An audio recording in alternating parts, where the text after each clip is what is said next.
এই যে দেখেন ব্যাটারি সব প্লাগ প্লাগ খোলা, তার তুর সব খোলা।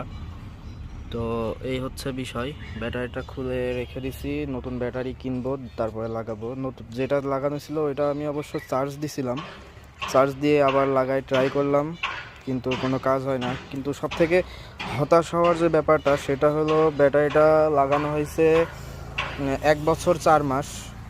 অর্থাৎ আমি এই বাইকটা যেহেতু সেকেন্ড হ্যান্ড নিয়েছি, তো সেকেন্ড হ্যান্ড নেওয়ার পরেও এই বাইকটা নেওয়ার পরে শুরুতেই আমি ব্যাটারিটা চেঞ্জ করছিলাম, কারণ যার থেকে নিয়েছিলাম উনি বাইরে থাকে, আর ওনার হচ্ছে ব্যাটারি বসে যাওয়ার কারণে আমি ব্যাটারিটা চেঞ্জ করছিলাম ফার্স্টে। তো ব্যাটারি বাইক নেওয়ার বয়স 1 বছর 4 মাস, ব্যাটারির বয়স 1 বছর 4 মাস। তো আমার কথা হলো 1 বছর 4 মাসে একটা ব্যাটারি কিভাবে এত দ্রুত বসে যায়, মানে একদমই, মানে মিটারেই লাইন পায় না, হঠাৎ করে এরকম হয়ে যাওয়ার কারণটা আমি বুঝলাম।